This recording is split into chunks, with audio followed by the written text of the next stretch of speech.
All right. Hey, Coach, you're a Jersey guy, so, Yes. I got my club music in the background, you know what I mean? So We're good. Tell you what, I've been to DJs once in my life, and it was with Jeff Halfley. It was the only time. I don't know if he will own that, but I can say that I've been to Parker House a bunch, but Yes. DJ once, and it was with Jeff Halfley. So, and you definitely hit your head on the ceiling in the basement, whereas he probably did not. So that's, I get it. It's all good. We've all been there, Coach. That's for sure. Fortunately or unfortunately, I've been to DJs way more than I've been to Parker House. So that kind of tells you exactly an idea how I grew up. I get it. It's all good. When you get down here to the Jersey Shore, where we have relocated to, shit, what have we been? Dave, we've been down here, since 2019? I came down here in 20. Yeah, because remember, you were doing that commute to Indian Hills for a little while. 2018, I came down. Yeah. Yep, and I was 2019. So, dude, we've been down here way longer than we. Holy shit! Oh my god. I don't. Yeah, right. Our claim to fame is being North Jersey guys. Shit, that might be slowly and steadily. But let me introduce our guest. We have Coach Mark Fabish. He's the head coach of Peddie School.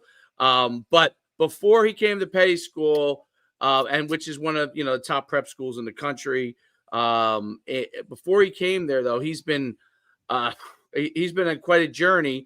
He's office coordinator at Monmouth, at UPenn. He was at Columbia. He was a head coach. I think it was a year you were a head coach at Columbia.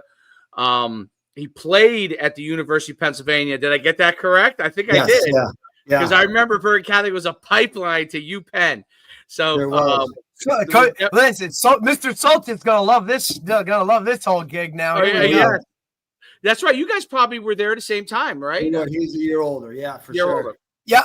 You're older. We've had his son since he was figuring out what the hell he was gonna do. So he's always been a good dude. Talk about a trajectory. He's been awesome. Yeah, there's no doubt. There's no doubt about it. His son's been on a wild ride. It was a wild ride, but we've been there through every bit of it.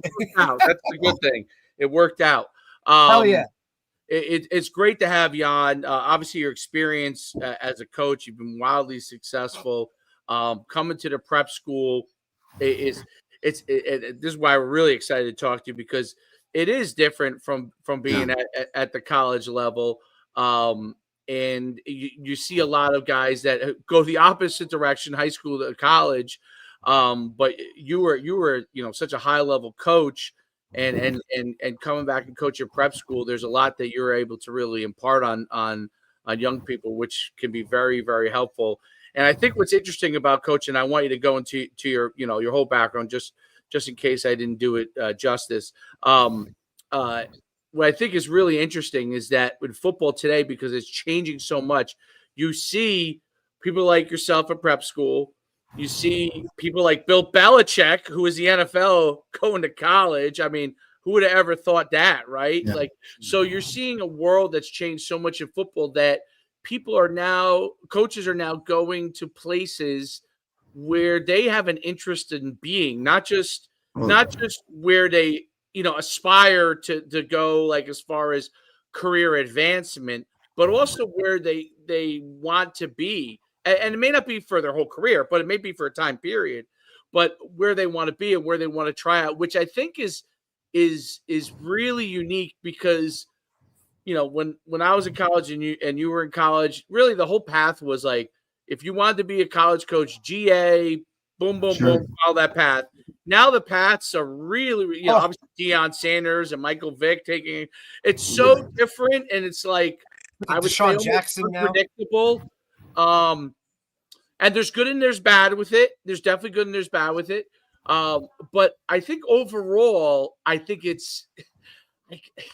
it's exciting. I don't know any other way to put it. It's exciting. Now, we've been on and we've talked, a ton about the negatives of things, a ton about the positives things, and it's easy always to go down the negative routes, but it really is a wild time with respect to football in general, not just college football, but football in general.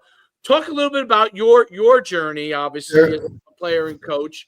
and then we'll kind of go from there. Yeah. Well, first and foremost, thank you guys for having me. I've had the opportunity to watch a bunch of your content and some of the interviews that you've had with some close friends of mine, and so it's fun to watch. And I know Derek has reached out a couple of times, and I've dodged him because I didn't think anybody wanted to hear my story, and so I'm like a gnat, Coach. It's just, you keep swiping me off the plate and I just come back. It's all good, Coach. I get it. It's not personal. I get everybody's time is sacred, right? So you're just taking the time. I appreciate the fact that you wanted to speak with me. And so I'm super appreciative that you guys are giving me the opportunity to visit with you both today. And obviously knowing both of you for a really long time, it makes it that much more fun and special. And so I appreciate it. Happy New Year to you and your families, and all the best for everybody in 2025.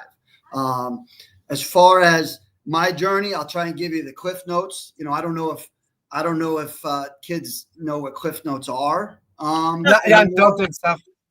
They know what ChatGPT is. Yes. But, yes, they do. They know it real well. Cliff Notes are the book copy, I guess, of ChatGPT, but I'm going to give it to you. I as you mentioned, Coach, I originally from Bergen County, ended up going to UPenn and really didn't know what I wanted to do. I played for a legendary coach at Bergen Catholic, Fred Stengel, who at the time I didn't know was teaching so many valuable lessons that, to this day, I call upon my experience as a player for him. And he would have us, if you wanted to, when you were in college, come back and work his camp in the summer. We thought we were making a ton of money. He'd give you $50 check at the end of the week.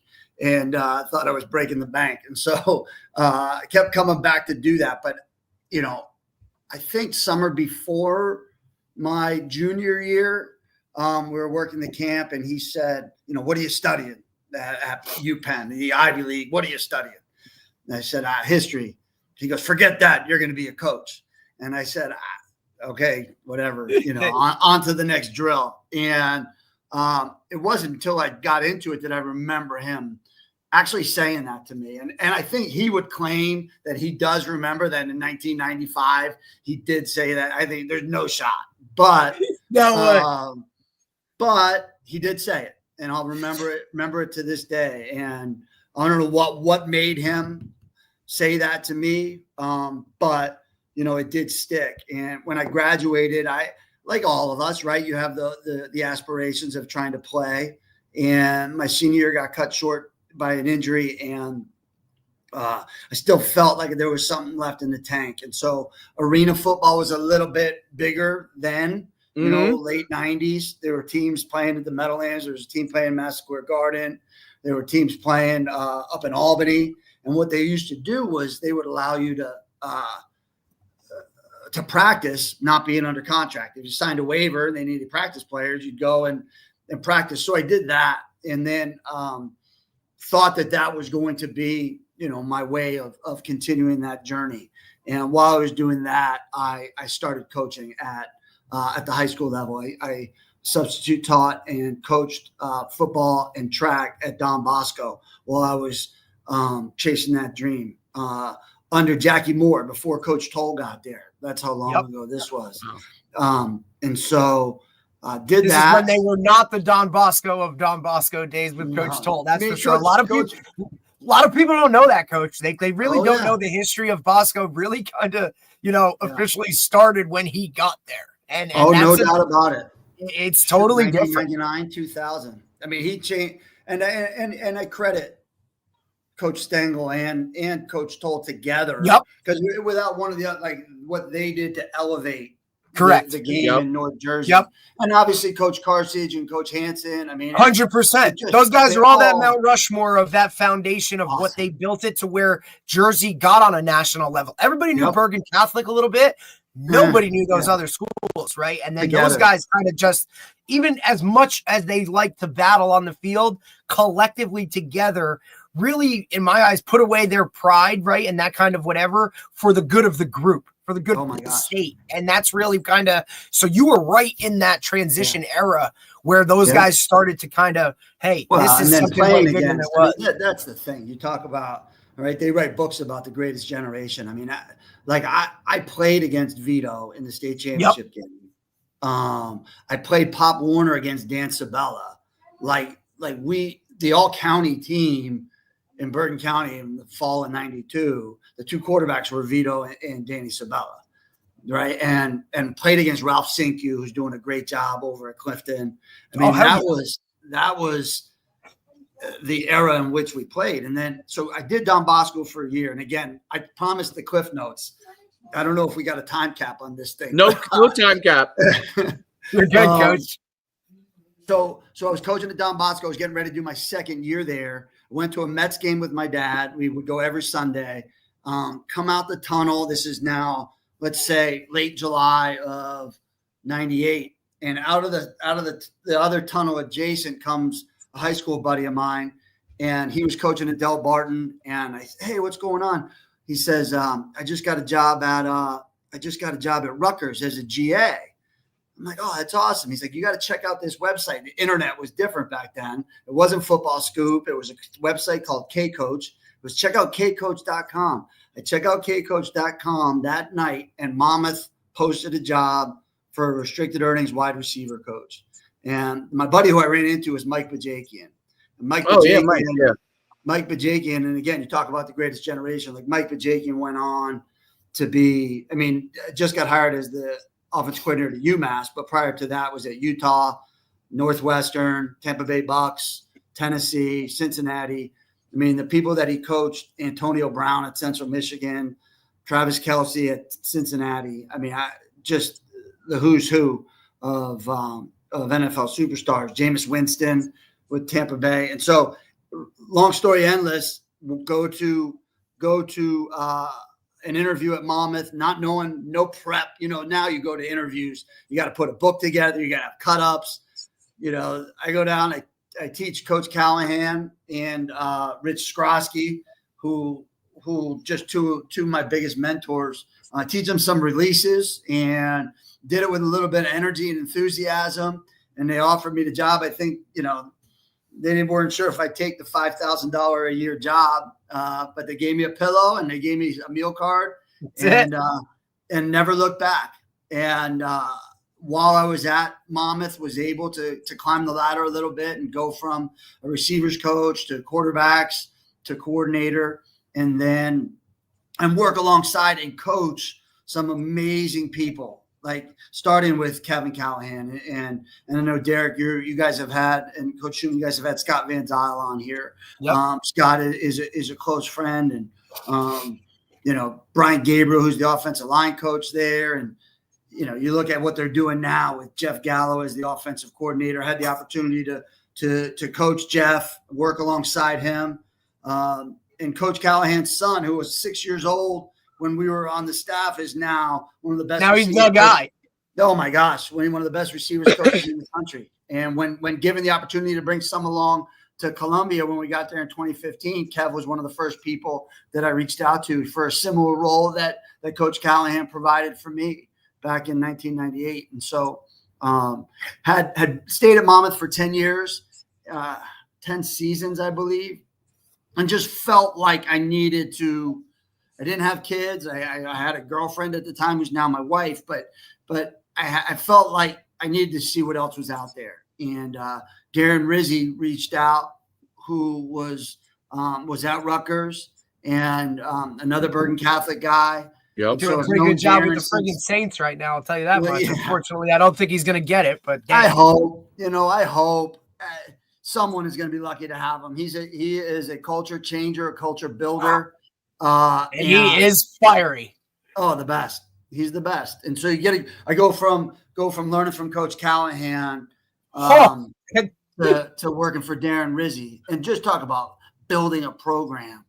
I mean, it was awesome. And so we spent 14 months at Rhodey, and again, worked alongside some amazing people. Tim Lukabu, who is the linebacker coach for the Carolina Panthers now. Ryan Crawford, who's working at the secondary at Harvard, Eddie Allen, who's a special teams coach at Rutgers, Roy Istvan, who's the offensive line coach for the Cleveland Browns, Chris Pinsent, who's the head coach at New Haven. This is all guys who were there just for 14 months that I was there. And obviously Darren Rizzi, who's the head coach of the New Orleans Saints right now. And so both that Rhode Island staff. Oh my gosh. Both Darren and I had the opportunity to leave within days of each other. One of the goals that I had getting into this profession was to get back to my alma mater. And that was one of the reasons for the change too, was to just grow my resume a little bit. And Monmouth was awesome. And, in hindsight, could have stayed there forever and would have loved every second of it once you see what's behind the curtain of the coaching profession. But had the opportunity to go back to Penn and just loved every second of that. And subsequently, Darren left 2 days later to be the head coach, or excuse me, to be assistant special teams with the Dolphins. And so, I think I might have, because he stayed on at Rutgers to work their bowl game, I might have worked at Rhodey longer than Darren did. Because we got there before he was able to start for a good 2 weeks while he stayed at Rutgers. But anyway, went from Penn, had a nice little run. We won 3 championships there, which was great. And our head coach retired, Al Bagnoli, and who I actually played for. He retired, and Columbia asked him to come out of retirement, and he asked me to come along with him. And again, just in the stage of my life, I wanted that challenge. I wanted to see if I could help be a part of change and build something. And so we went to Columbia, and they weren't doing great. And prior to us arriving, and it took us a little while. In our third year, we ended up winning 8 games, and we won 6 or 7 after that. And COVID hit, and we were without our players for 18 months during COVID, like no face-to-face from March of 2020 through September of 2021. We never saw them, and except for like this. And we came back and won 7 games in 21, which was in 21. Had another solid season in 22, and our head coach announced his retirement in August of 23. And so I was asked to lead the program for in an interim basis. And unfortunately, we didn't do well enough for that interim title to be dropped. And when they went outside, the new head coach decided not to retain a lot of us. And so that put me at a crossroads in my life, and kind of where we got to here, And right. So it was interesting. I mentioned going from Monmouth to Rhodey, had a girlfriend, no kids, to looking for a job for the first time in my career without having one, to having a wife, a 10-year-old and a 6-year-old. And some opportunities presented themselves that I didn't know if I could see myself getting there and not looking right away. Right. And my kids, I'm not, it's not unique to say I love my kids, but there was part of my time at Penn when my first was born, and then at Columbia when we ultimately had both, was you're recruiting for traveling for recruiting. There's a lot of early mornings. There's a lot of late nights, a lot of missed games, right? Not being able to go to soccer on Saturday mornings, them not being able to come to my games because they had soccer or whatever it might be, basketball. And then to ask them to move somewhere for me to be looking for the next job. Right. Was something that I wasn't anxious to do. And so I saw that this job was posted here at Peddie, and came down for the interview and applied and came down from interview. And and really with the intention of I would love for my next job, this job, to be my last job. I'm 49 years old. I got a 10-year-old and a 6-year-old. I want them to know their friends. Like, I don't want them to have to constantly be starting over. And that was something that was at the forefront of all of this. You know, I to be completely honest with you, I didn't look behind the curtain, to use the same cliche twice. I apologize. Limited vocabulary over here, but that Penn education, coach. Yeah, right. I didn't do a ton of homework on it other than what the place was. Like, I knew the Hun was good.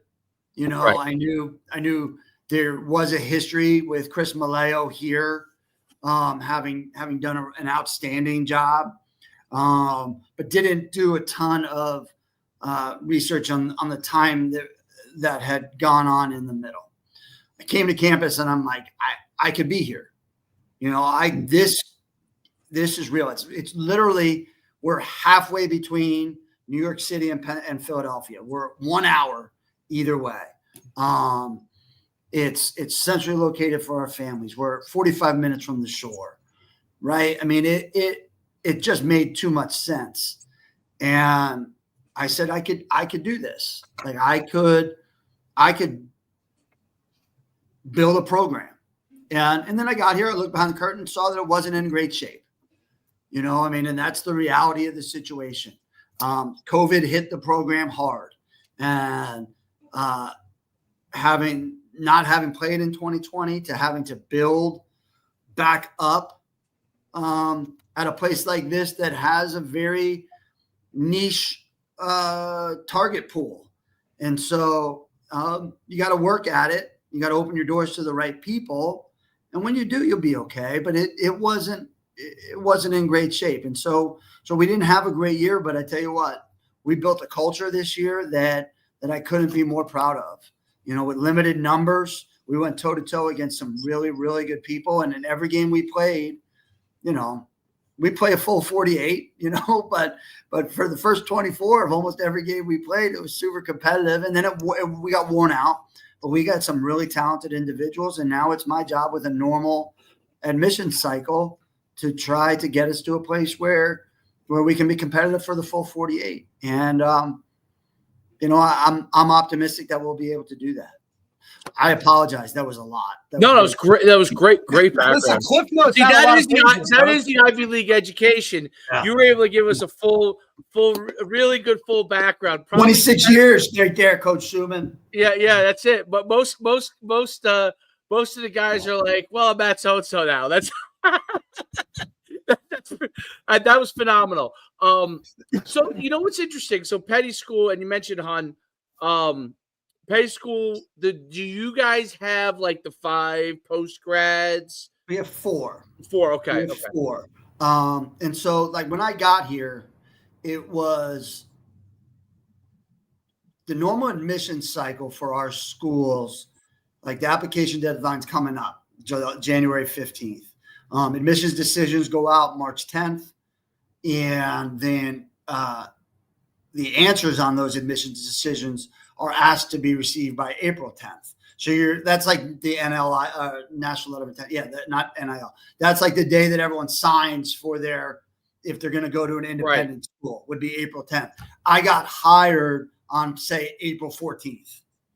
And so there was a little bit of a gap in time where the returning players didn't know what was going to happen at Peddie. Who the head coach would be, if there would be a football program in the fall of 2024, with the low numbers that they had in the fall of 23. And so there were 5 or 6 super talented individuals that in that window of time decided to go elsewhere.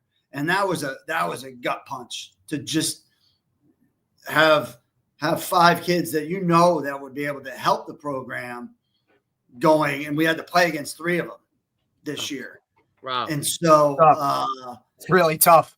Yeah. And it was like, just, dude, you should be in this color uniform, buddy. Like, well, no question. And the relation, I mean, it wasn't awesome. And I get it. They were looking out for themselves, because why do you come to a school like this? Why do you explore this as an option? It's to prepare for what's next. It's to get ready for the next level. And if your senior year is at all in question and you're a parent, well, exactly. You gotta do what's right for you. You got to do what's best for you. So I empathize. I get it. But my whole thing that I kept telling them was, I'm not here to not coach, right? I'm not hired to not coach. And so I hope that that's indicative of what we're going to be. And so I put my head down and I recruited, and not going to lie to you guys. We had single digit numbers, middle of April a year ago. And we got to a point where we were close to 30 this year. We lined up our last 3 games, mid-20s, against Pennington, Hun, and Blair. And like I said, it was 14-6 midway through the second quarter of our Hun game. And it was awesome. You know, our kids battle. Our kids compete. And now, again, with a normal admission cycle, again, with 4 post-grads, bringing in a strong 9th grade class, which is always a good part of this. And then trying to get some reclass juniors, which is where a lot of these schools, well, I'm not going to talk about anything else, where we fortify our roster is with the reclass kids. Yeah. You develop those that you have, you cash in on as many of the post-grads as possible. And we had 4 phenomenal young men decide to come play for us this year. Right. And so, and then we had 3 or 4 reclass juniors that were dynamic playmakers for us. And so while we had 22, mid-20s in the last couple games, there's some good football players there too. Oh, hell yeah. So that all happened from April through July. And so now I'm getting on the front end of it. And my hope now you get a full cycle. My hope is to continue that work. We're not done. We're not done until preseason starts. Oh, hell yeah. And just continue to open our doors to the right people to see if it's a good fit.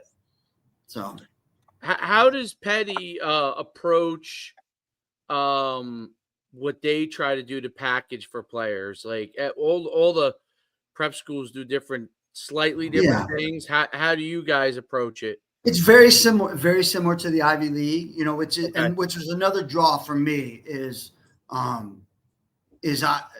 I want to recruit kids who are motivated across the board. And my North Star in this thing is to put the young men that I have the opportunities to work with in a position to find success, and whatever success may be. And I'm obligated to do that every day. And that's where my efforts are. And part of that is to recruit, we could have a good quarterback, but it doesn't matter if he doesn't have an offensive line protecting for him. Right. And so my obligation, if I am, those 5 guys up front matter. Oh yeah. Or someone to throw to, or a running back to hand the ball off to. Right. So I'm obligated to them, right, to work as hard as I can to find them the best teammates possible. If my North Star is to put them in a position to find success, well, I got to support them. And that's my pitch, and that's my long-winded answer, Dave, to your question is we're obligated to these kids. And that's how I present it in admissions and in financial aid. And it's not a fit for everyone financially and or academically, but I have to bring enough kids to the party that it is a good fit. We have the ability to be generous from a financial aid standpoint when there is a need, but not everyone does qualify for that need. But some families who don't qualify for financial aid do understand the value of it as well. And so not so dissimilar to the Ivy League, where our best player at Columbia for a number of years didn't get a penny to go to school there. And maybe the 115th kid on the roster didn't pay. Maybe paid $100 to go to school at Columbia. And so it's not always on perceived athletic ability. I do my best to advocate, but understand that I'm not in the room when those things, when those decisions get made. And there is excitement when things go our way and disappointment when they don't. Right. But I understand that that's part of it. On in this world that I live in now, but also in the hat that I've worn in the past of coaching in the Ivy League. And so, there are so many similarities at this level to what I've experienced in the past that made it comfortable for me. Right. To be able to, I've weathered some of those storms. And so Peddie can make it affordable. Peddie, the return on investment, that's the thing. No one gave me a manual on what is Peddie, right? What is the Peddie school? I've sat and watched a lot and observed. And they've asked me to be the football coach and wear a couple different hats, but really it's primarily as the football coach. I've had I sit in with our wrestling coach, Austin Frank, who does a great job, and his advisory kit. He has a group of students that he's the advisor for. And that's different than like a guidance counselor. He just is there to make sure they're doing the right things in the classroom, right things on campus, that they're doing okay, that they're doing well. I sit in on these meetings, and these are some impressive young men, right? And I just sit back and I watch and I pay attention and see what's going on. And my takeaway is this place, and again, I'm not going to use the umbrella of independent schools. So just talking about Peddie, and I'm confident it's not so dissimilar to places. Every student that goes to school here is going to go to a 4-year college, 100%. Like that's not an exaggeration. And I don't know, some are going to go to Harvard, some are going to go to Rutgers, some are going to go to UCLA, Michigan, anywhere in between. Someone's going to go to Tufts. Someone's going to, I'll stop with hypothetical schools. What's going to happen when you graduate from Peddie is you will be so ready for wherever it is you decide to go. Mm-hmm. The living away from home, the small classrooms, the expectation of time management, the workload that gets put on these student athletes, how we practice. I run it like a college program to the best of my ability so that, again, when these kids are freshmen at the University of Chicago, that they don't skip a beat, that they hit it running. And you get 4 years in college. I know some right now kids are playing 6 and 7 or whatever. I know, yeah. But 9 if you're counting the kid from Miami, but that's okay. We'll get there. that's not the goal going into it, right? Hell no. You're going to be somewhere for 4 years. You better maximize every single day. And Peddie, with the support that's given to these kids, with what allows them to have the freedom to have some missteps, but get caught, like the nets that are provided to lift them up so they don't make those mistakes again are worth their weight in gold when you go to college. I mean, we all know that, right? Like, how often do you go into I know I'm not going to speak for you guys. Freshman year, wide-eyed, looking around. Like, oh, God, yeah. What is going on, right? And I got to wake myself up, and I got to go to, or I don't have to go to class. Right? Or do I? Or what? And then practice is when. I got a meeting when. And you got to figure all that out on your own. This sets them up so that what I used to tell kids when I was working at my last 2 stops at Columbia and Penn, don't come here if you're not going to squeeze every bit of juice out of this orange that you got. Because if what you're going to get on the back end is that much more greater. Right? And it's the same here. Get everything out of Peddie. Take advantage of all the support that it provides, and you will be able to find success that much faster when you go to a 4-year school. Absolutely. And that's what makes it so special. No, and those are some of the intangibles that I think a lot of guys don't understand about it, right? Yeah. Like we're just really how much that prepares you and how much that aids you in that transition into it, right? Like you are so far ahead right? Like, and I'll always compare it, and I'll go back to like my playing career. Like, I was fortunate enough to play at Butler High School, where I had phenomenal high school football coaches, where now my transition to my freshman year at Sacred Heart, when I get into those meeting rooms and all of those types of things, like, so much more than the X and the O's that I was prepared for, because I was so far ahead in that world as well. But the off the field of going to meetings, doing your class, when you had to do your work, when it was okay to take a step back and have some fun. Like, I wouldn't have been as prepared had I not had those guys and those situations for where I came from. And I think you see a lot of that now. Among the other things within college football itself is why you see so many of those guys now go away to school and they're home by Christmas break. Yeah. Because that transition, no matter who you are, is difficult and it's hard. But if you now go to an institution like Peddie that sets you up, not just on the field with that aspect of it, but the off the field stuff and nowadays where we see so much more mental health stuff come into play, like this transition to any type of anything that can make it easier is such a bonus. And like you said, the back end of it, right, where those things that you might not think you're getting this out of Peddie, but you really are. And when you look back, say, shit, if I went somewhere else, like, I'm not where I'm at right now, because this school prepared me on and off the field for this level. I gotta bottle that whole thing you just set up, Derek said, and we're gonna put it on Twitter, okay? As why Peddie. I'm gonna have Derek Depascale tell everybody, make sure that you're spreading the word on what makes Peddie. Listen, you got to put it from Dave, because he's got. You way don't more want to hear how Saddlebrook do. prepared me for college, which it did not. Yes. But you can also take that too, right? And look at, like, there are programs that do it right. Look, and I'll reference the Shore down here, or even, Morris County, where I'm from.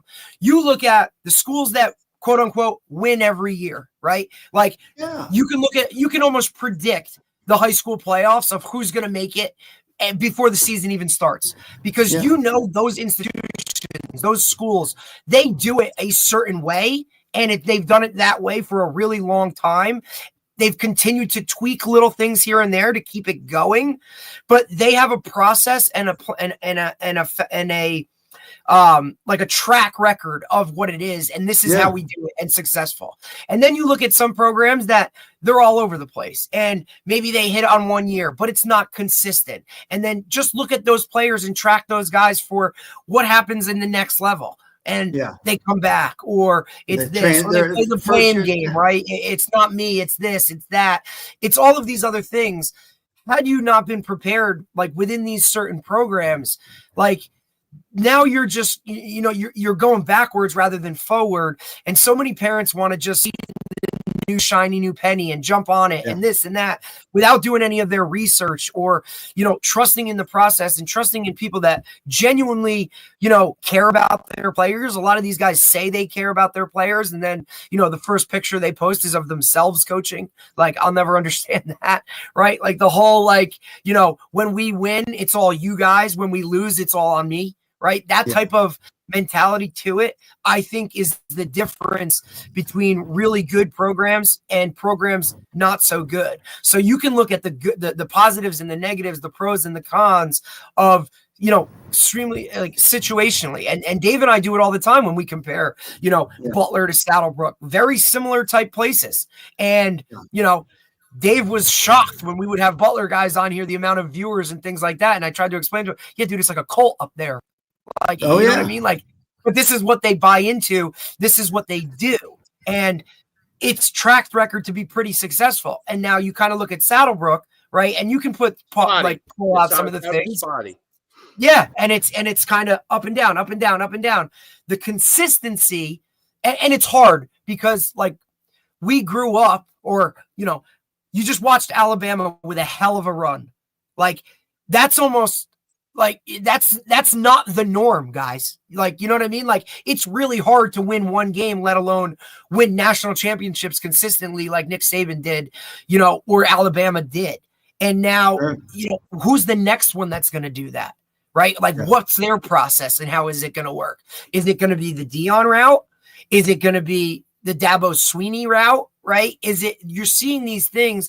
Parents need to really do their research and look at like the extensive over a long period type of time success of a program and buy into that. Don't just buy into the shiny new. And it's hard because with social media now, those are the things that are, they're put out on the forefront. Those are the things that we see on a consistent basis. We don't see the programs that are grinding and it's day to day to day to day. That consistency that ultimately leads to success. Everybody just wants a short now fix. And that's just like society. We want everything so now immediate. And you got to really put the work in to sustain something over a long period of time. And I think we're losing a little bit of that. No doubt. I mean, the other part of it, like you allude to the people wanting the shiny new thing and all that, all of this, it's the opportunities on the back end of this, they're earned on merit. Like that is the other part of this. Like no one is going to, and I work at the Peddie school, so I'm going to use me as the example. No one is going to, just because a student comes to Peddie to play football, that doesn't guarantee anything. Now, what is going to guarantee is I'm going to coach you really hard. Yep. Okay, I'm going to teach you the game of football to the best of my ability, and my track record, my experience will get eyes on you. Yes. You're going to get evaluated based on 26 years of college coaching. You're going to get evaluated. Now it's my responsibility to ask you to do the things that they are looking for in those evaluations. But ultimately, you're going to get recruited based on your ability to perform. And maybe that's the wrong way to say it, but I think that's real for Coach, I think you're spot on too. It's like, look, I'm coaching Group 3 public school ball down here at Brick Township. A lot of history, a lot of this, a lot of that. I'm with a phenomenal new head coach, Jay Graber, just came from Matawan. Like his approach. I mean, and look, and this is not even specific to us. This is to every parent or person or significant, whoever's responsible for you as the recruit themselves. Just because we as coaches know people, that don't mean shit. I have best friends that coach at the highest level. We're talking about, at christenings, like those types of relationships where I might send him a player and he might not even respond. Right. So like, that's the world we're living in. You can still, just because there's connections, there's still a part that you have to take care of. And even if you do everything right in the recruiting world, you check all the boxes, you do everything we're asking for you, it still might not happen, guys, because that's just how it works in this world. Unfortunately, there's no end all be all. But what I can promise you, I might not be able to promise you, and I never will promise you a scholarship. I'll promise you that I'm going to put you in the best position possible to get what you want. But even ultimately, if it doesn't get there, you still have learned something through this process that's going to aid you in life itself. Right. And it comes back full circle. Full circle. And these guys, like, it's really hard for, a 15, 16-year-old kid or a mom or a dad to understand that right now. But I promise you, no matter what we're going through, it's going to help you on the back end.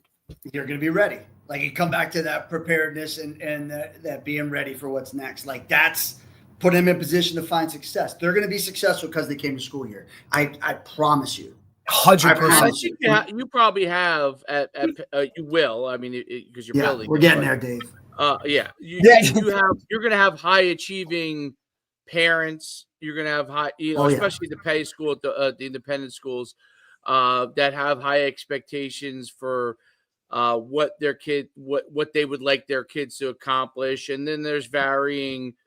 All the kids are going to probably eventually come to you, or you're going to want people that obviously not just come from parents that are looking for their kids to be successful, but that their kids mirror that. It's not just the parents that want it, but that the kids mirror that, and the kids mirror the idea that they want to be successful. And then that is the beauty of the prep school. I'm curious as far as two sides of recruiting. You obviously recruiting players that you want, and then the other side of it, colleges coming and recruiting your players. Kind of the first step is obviously what's the process for you in getting players to come to you, and then then the process in helping them, which is probably a much more difficult question because that other world that you used to be in has changed obviously a lot, and you've seen a lot of those changes from a recruiting standpoint, especially within the Ivy League itself, right, Dave? Like the Ivy League itself in the last couple of years has changed. We're talking about a lot of those guys that graduate in 4 years and now jump and have scholarship offers at Power 4 schools with multiple dollars in their pocket as well. And also you saw the Ivy League just now transition, I guess, pending presidential approval from each one of them. They're going to compete in the FCS playoffs, which, I mean, Dave, we look at it every year like, dude, the winner of the Ivy League is going to be right up there in, if not that Final Four, that final aspect of the FCS playoffs. Like the level of Ivy League stuff, it just kind of trickles down now to the independents. And now you're basically almost doing the same thing. So what is recruit, like what is kind of your profile of recruiting? I come back to the first thing that we talked about, kind of my journey. And one of the things that drew me to this place was that I get to recruit. Like, and there's no skirting around that. Like that. Hell no. It's our lifeblood. Where maybe it's a little taboo in other levels of high school football to talk about recruiting. Like I have to recruit in order to build a roster. And there is no cookie cutter answer to where and how. Like it is this changes the game. Like the cell phone and social media changes the game. And so I'm recruiting from a lot of different pools right now. I'm recruiting a lot of local 8th graders who have demonstrated an interest in us. And that's pivotal.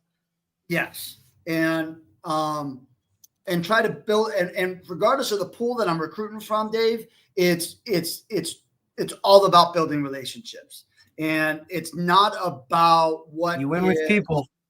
It's not about the facts of Peddie, right? And I can tell you the class size and our endowment and our facilities and all that. Like we have a phenomenal weight room. Like you got to see this. I mean, it's brand new in August. I mean, it is a college weight room. It's unbelievable, right? But just because we have a great weight room doesn't mean you're going to get strong, right? You can get strong in your garage. A lot of people did it during COVID. Right. Yeah, and we saw it a mile up the road, Dave. You can have a crummy weight room and get and still reap the rewards. Right. And so, my whole thing with this recruiting is it's not about that. It's not about telling people how good we have it here. It's about finding what's important to them. Right. And building off of it. And not every relationship ends up in yielding a student athlete here. But if I can be a resource to them in their journey or to their parents, it only helps me and it only helps them. Right. And so we get to a place where they're comfortable, parents are comfortable, trusting that this is what's best for their sons, whether they're in 8th grade. Okay. I recruit a lot from kids who are playing high school football in Canada because the Canadian kids aren't considered international at Peddie. So that helps with the financial aid. Oh, wow. Okay. And then they have an interest in coming to the U.S. For exposure. So where do they go? They're not going to go to Butler or Saddlebrook. They need a boarding aspect. So they look at the independent schools.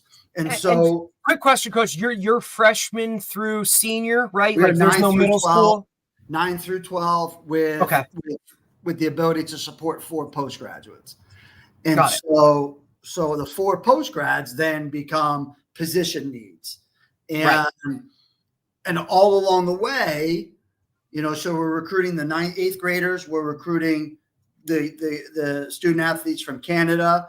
I know that there's going to be 4 post grads that are going to be they've got to be your, using a baseball analogy, your 2, 3, 4, 5 hitters. Like they've got to be those guys. Oh yeah. Your 4 post grads got to be dudes. Yes. And so, because of the timing of this, I can be very position specific to fill needs for that this year. And so are targeting some guys there, but then now have to then fortify the roster with the Canadian kids in conjunction with reclass kids, which is the other part of this. Like you talk about trying to be ready for what's next, is maybe doing a 5th year of high school will help that. And so we get a lot of guys that reclass as 9th graders or reclass as 11th graders. And so they redo their junior year instead of moving on to their senior year. And so you can't do that at your own high school. So you need a place to go. And so it is a constant DM on Instagram and Twitter. Constant. It is doing Zooms. It is just making yourself available and building relationships to get to a point where will you apply? And then if both for admissions and financial aid. And then if and when you do, keeping my fingers crossed that it ends up being favorable. But along the way, all we've done is built a relationship, and that is a positive thing as far as I'm concerned. Yep. And so, there is no one answer to it, but to how, other than I don't believe in sharing facts. That's not, I don't give a laundry list reason why Peddie is the perfect place for anybody, any parent or any kid.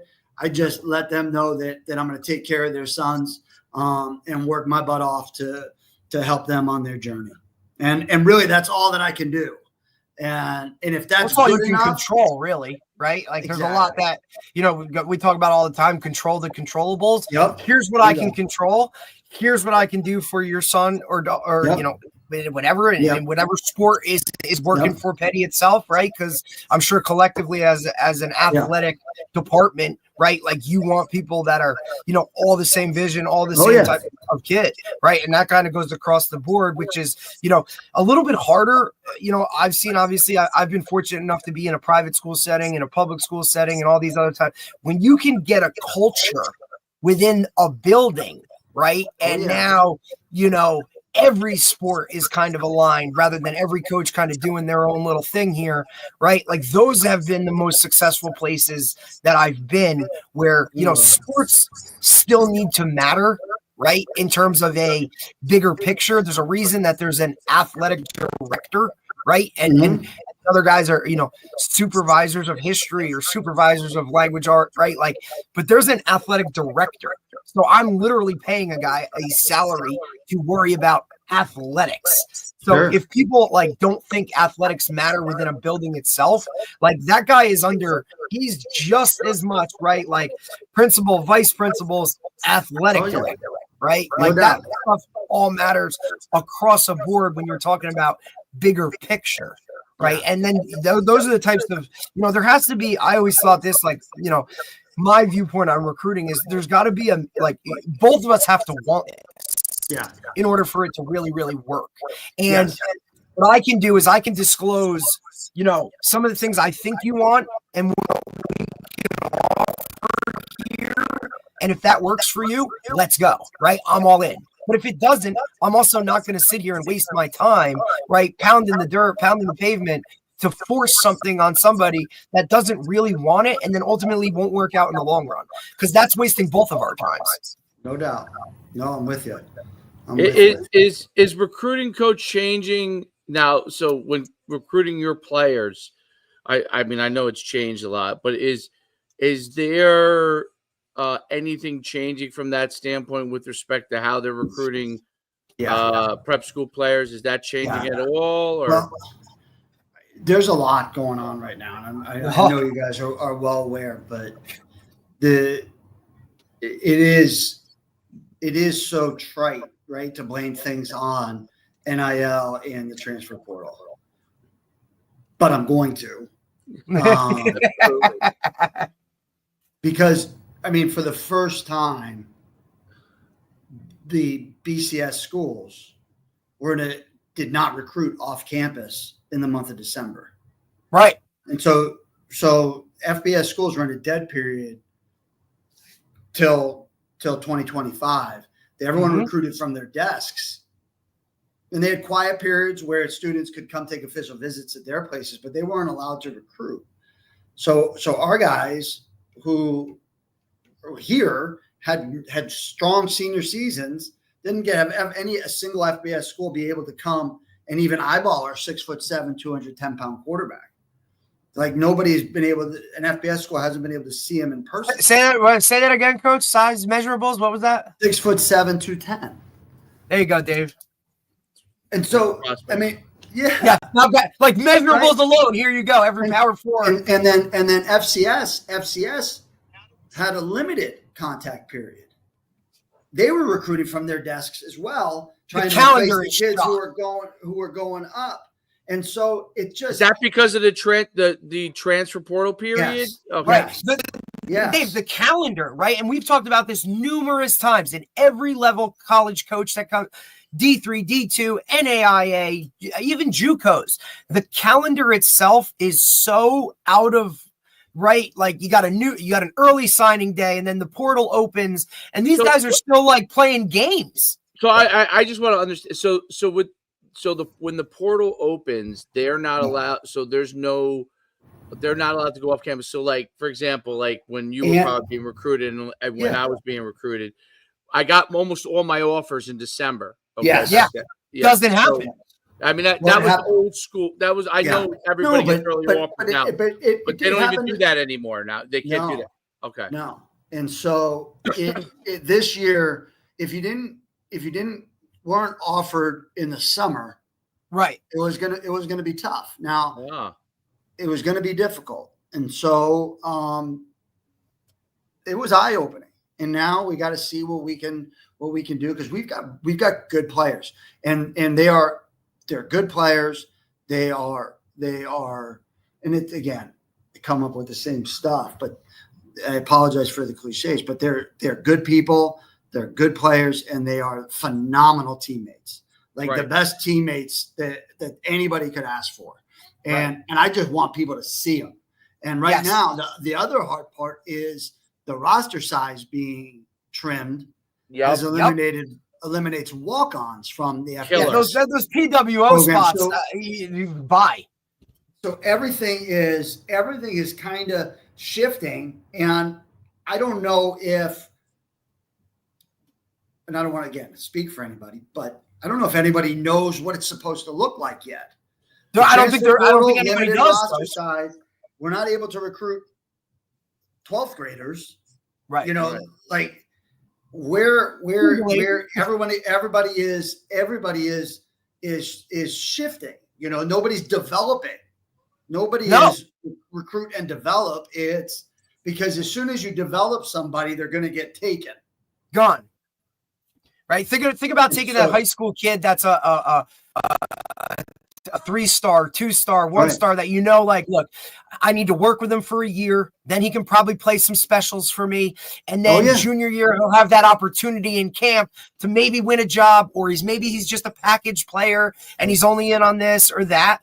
College coaches now, and I've said this numerous times, are being so squeezed to win immediately that rather than take that high school kid and put him through the process of development, I'll take a portal kid that's 2 years ahead. And now rather than playing special teams, he's already in the mix to come in, or I'm going to pay him a certain number. So I definitely get him. And now it's like, hey, you're starting. And that's kind of the world we're living in. And then I got to wait to see who's in the portal. And then if I can get this guy, okay, now I can go and recruit a linebacker. Like, it's position specific. It's everything's getting squeezed and pushed to now. Look, if you're a 2025 without an offer by the summer going into your senior year, I'm almost telling guys now, like, don't expect one. Like that's where we can help too for the class of 2026. Like, the reclass, it has to stabilize at some. I hope. You know, I hope. We're praying for it as well. the other question I have is on so when coaches can come off campus, and I'll use this as an example because this is just one of the examples I know. Dion he did all his recruiting literally from leveraging his prestige, obviously, and using the phone basically. Never went off campus to recruit. Landed obviously some big players, and basically they had to kind of come to that. Is that also something that you see may become an issue? Like they're not visiting your school, so they don't get to see your 6'7" quarterback that he actually is 6'7" right? Like, you're like, hey, he's not 6'7" in cleats here. Well, he's 6'7", dude. Because you know, you obviously coached college so many years. You know, whatever the high school you're subtracting inches and weight. They're subtracting 2 inches from it because you don't believe that it's true, right? And that's the hard thing. I know this tape is sped up a little bit. And, come on now. No doubt. I mean, but and not everyone is a Colorado recruit. You know, not everyone is. Not it's got to be the right fit. Well, no, I think Dion can do that. Right. Yes. Bill Belichick can do that. Right. And now, Coach, like we said, you're starting to see some of these other programs. I'm hiring Michael Vick. I'm hiring Deshaun Jackson. Right, but I come back to like I truly believe in building a team. Yes. And that's not that Dion or Bill Belichick, like I'm not. Yeah.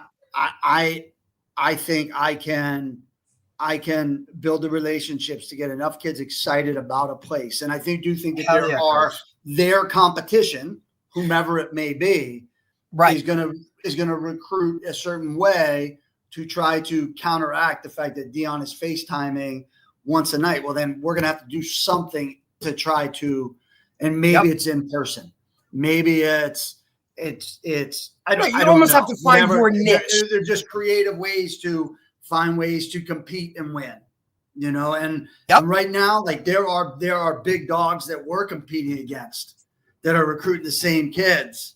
That I have to find a niche that will get someone excited about Peddie, the potential of coming to Peddie. That doesn't mean they're necessarily going to come, but I got to get them excited about the potential of coming to Peddie.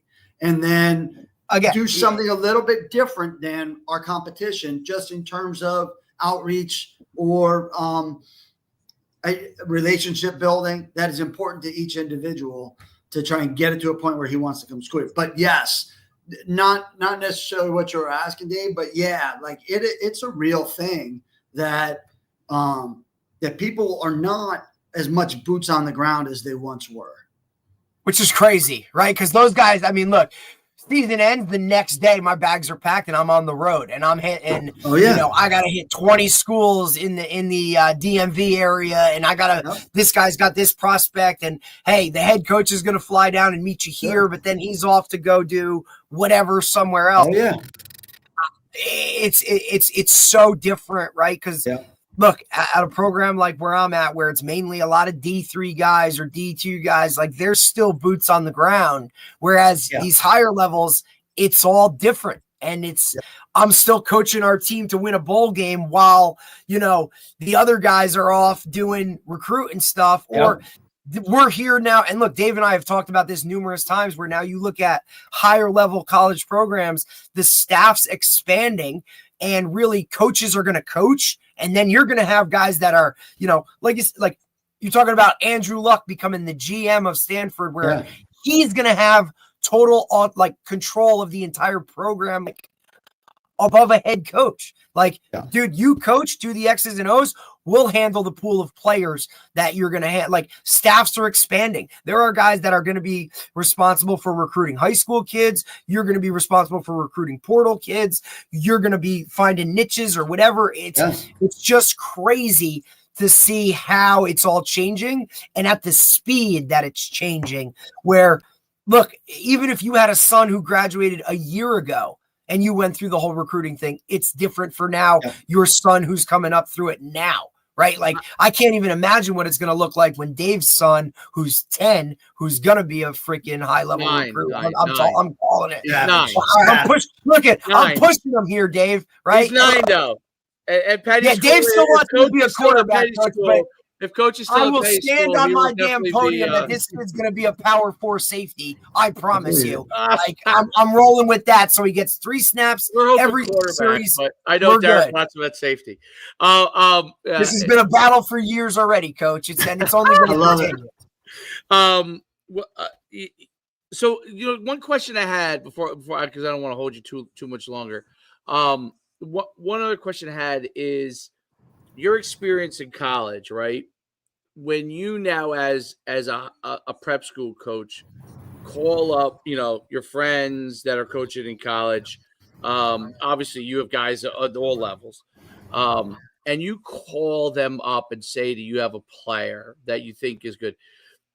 I wonder if you experience at all, and obviously it's your first year, so it's new, but do you even run into some things that like a high school coach without your level of experience run into where you say, hey, I got this guy, I think you play your level, and a guy's like, oh, all right, I'll take a look, and then you're surprised because you coach at Division I, and does that happen to you? I'm curious. It does. It does. And it's right. And it's you wonder, I don't know what's going on the other end of the call. Like where is that person? Like what is going through their mind in that moment when I say, these kids would fit, or this one individual would fit any place I've ever coached. Right? Like that. And I'm speaking with coaches who are at places that are comparable to places that I have coached. Absolutely. And then it kind of falls on deaf ears. And so I just have to be persistent. And I have to understand, I don't know what they're looking for. I don't know what is the current dynamic, do they have a kid hanging on their leg, or are they getting ripped by their AD, or whatever it might be, or this is the perfect time to have that conversation. You never know. Right. And so I just have to be persistent, because it does happen, and it's disappointing and frustrating, and probably surprising a little bit, right? It is, but I get it, so right? Like even for Dave, even for us, think about Dave. Like, you've been in this world, right, for so long. You're talking about, 250 camps nationally where you're working with guys like I'm used to it. Like we definitely are. And when I was an NFL agent, when I was an NFL agent for 6 years, I tell this to Derek all the time. What I really learned was that, number one, persistence is really important. But number two, their process is so concrete, meaning it's like yes and no. It's like yes and no. If there's a maybe, that's rare, and then or I need to talk to somebody, that's rare. But the definitive nature of everything taught me that people have an understanding of where they want to go with certain things already, and if you're injecting something into their process, they may have that person on their board, and great. Okay, now this is a confirmation that this guy is someone. This person also believes in this person, right? But if they're not in that process and they know you, they're probably going to take a look, but it may not be at this moment, right? Or they may not have a space at all, and you, like you said, you don't know what's going on behind closed doors, right?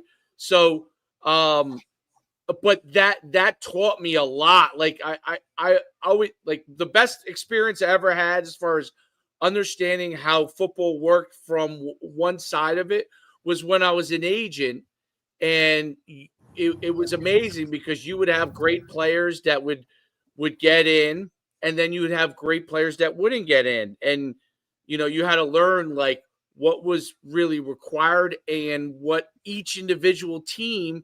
People don't realize it. It's the same way in college to an extent. They don't realize that 32 NFL teams have 32 different things they're looking at, which people think, oh, the draft is like this, and this is, it's going to go by the board. No, there's 32 different sets of needs, right?